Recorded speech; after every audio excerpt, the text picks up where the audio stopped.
to the Wisconsin Vegetable Garden Radio Show with your hosts, Joey and Holly Baird. It is the Wisconsin Vegetable Garden Radio Show on 860 AM WNOV and W293CX 106.5. So glad you've taken a little time to join us this morning here in Milwaukee and around the country. Well, Holly, let's go to the ivorganics.com hotline and bring our next guest. We're going to Colorado to do that. Tawny is the creator of the YouTube channel Frugal Green Girl. She shares her everyday experiences of saving money and living within your budget on her YouTube channel, being frugal creatively while being realistic and raising a family. Welcome to the program, Tawny. Great. Thank you so much for having me. Well, you're very welcome. Thank you for taking time out of your day to join us and give some of your frugal living knowledge, sharing that with Holly, myself, and all of our listeners. Great. Thank you.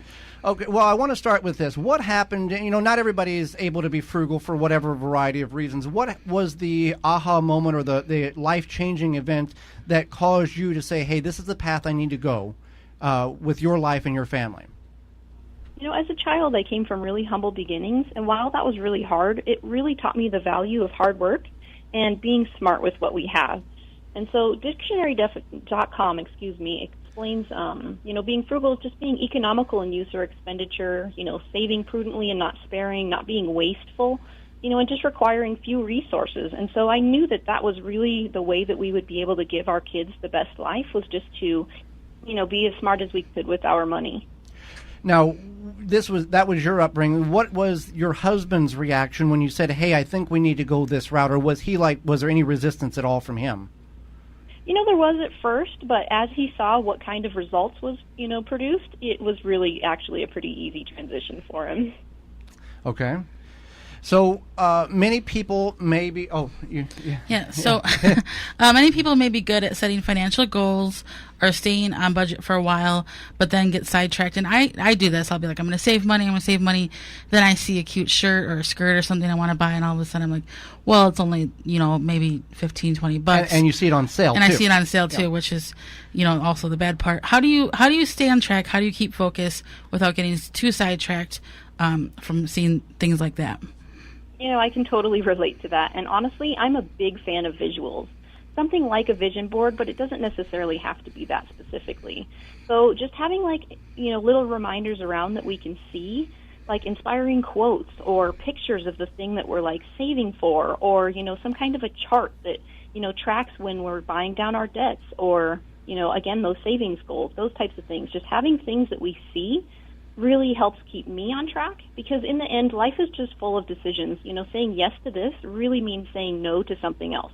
So saying yes to, some cute throw pillows from Target is saying no to, putting that money towards saving for our house, or, financial freedom and buying down our debts. So, just having something to see daily really makes a big difference for me. And also, it depends. You've featured this in a couple of your videos. You don't buy spring clothes in springtime. No, I don't. I buy them out of season because that's when they're the cheapest. And that's the way maybe a lot of us need to think about. Maybe we won't get that fancy one we want, but we can get something similar for 90% discount from what it would have cost. Exactly, yes. It really does require being future-minded when we can be.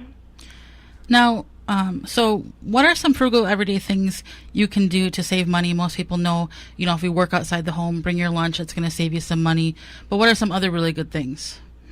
That's a really fantastic question. And honestly, I would say that food seems to be the number one thing that people ask me about, because it seems to be the main thing that wrecks people's budgets.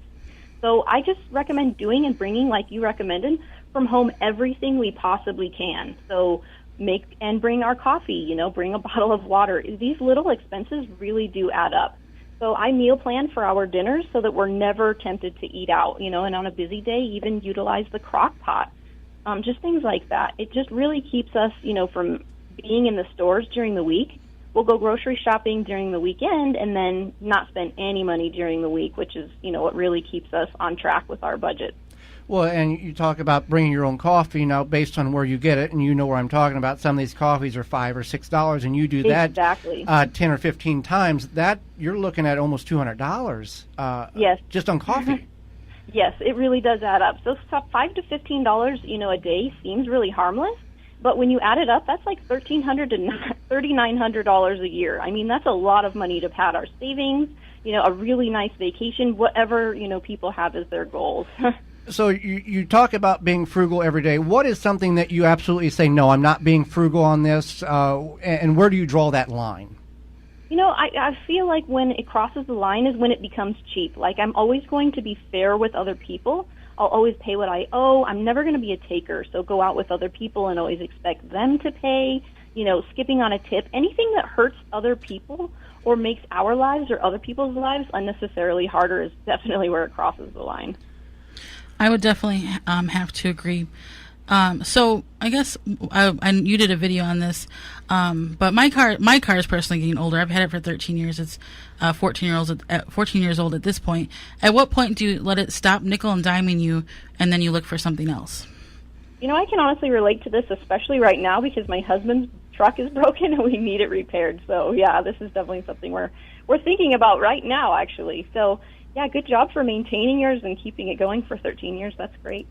But when it's no longer dependable, or it's just really inconvenient because it's, being repaired frequently, or if, the repairs are becoming either close to or exceed the value of the car, I think that's when it's really time to acquire something else. And you had this with your husband's car, too, that you actually said, I'm not driving it anymore because of a variety of different things that was wrong with it. But he said, I want to keep driving it until it won't drive no more. Yes, he did. See, I told you he was on board right after he saw the results that it produced. But yeah, this is one of the ones where he wanted to. I would even. Right. What is the most? And we talked about the taking the lunch and not buying the coffee. What are some other like really common frugal ways to live that people just really don't even look at it because they're not even aware that exists? Yeah, so something like what the most overlooked frugal thing people, do. I would say the most overlooked thing that people aren't frugal on, even really frugal people, is just looking into their loan options. So like, say, a mortgage. Not exploring your options for a mortgage can save tons of money, like up front at the closing table, but also hundreds of dollars on a monthly basis with higher payments, or even tens of thousands of dollars over the life of the loan. Not mention keeping us, shackled to debt and keeping us from reaching our goals. Or even a car, like, you just said, if you need a new car and you're unable to pay for that with cash, well, if we have to finance that, a lot of people will just go through the dealership that offers the financing, but you may get a better deal from, acquiring financing from your bank. So just not exploring our loan options and, exploring the different loan products out there is probably the most overlooked thing, that people could save loads of money on and really don't. Well, let's talk about buying a house. What is the you purchased a house, or you're in the process of, on your videos. What was this was your long-term goal, obviously, and with all of these different steps, that allowed you to narrow down and save this down payment and buy the house of basically your dreams? Mm-hmm. Yeah, pretty much, yeah. So the way we did that is we just save ahead for things. So we basically treated putting money in our savings like a bill. So every time the paycheck would come in, we would put that money directly in savings and then spend after that, rather than spending first and then saving whatever we have left over. That way we could better put, have the amount that we needed, in a timely manner to be able to put as a down payment for the house. Or even other bigger expenses, if somebody wanted to redo their kitchen, rather than, borrowing $5,000 and then having to pay that money back with interest and having the kitchen cost you, $7,000. If you just save ahead and treat that money like a bill, like save that money on a regular basis and a set amount, then you'll reach that $5,000 and then you just pay that. Does that make sense? Hopefully. Absolutely. And then also you did some spending freezes. And for people who don't understand that, can you briefly describe what a spending freeze is? But that doesn't mean you can't buy necessities. Yes, it means you cut back any spending except for bills and necessities, any spending whatsoever. So anytime like you mentioned, you saw something that you liked on clearance, but it's not necessarily a necessity, you basically skip paying for it or buying it. And this is a time when you use up all the odds and ends of things. You get creative with your dinners. You can get out those little samples of, shampoo that you got at the hotels. things like that. You just really reach deep to see what you currently have and spend the least amount possible. And I think a lot of people would be surprised at how much money that this can generate in a very short amount of time. Even just a spending freeze for a week, can save, $100 or more. Well, also it allows us to see how much stuff we really have that we didn't know we have that we can use. Exactly. Yeah. Yes.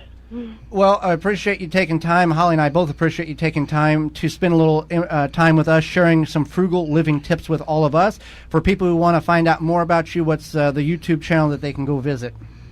That would be youtube.com/frugalgreengirl, or you could just search Frugal Green Girl in the YouTube search bar, and you'll find my channel there. Well, Tani, thank you very much for taking time. Thank you, Tani. You've opened our eyes to a lot of things that maybe we didn't know beforehand. Great. Well, thank you so much for having me on. You're absolutely welcome. If you're in the Milwaukee or surrounding areas, just tune your radio to 860 AM or FM 106.5. You can also find links on our Facebook pages, The Wisconsin Vegetable Gardener and Home Canning.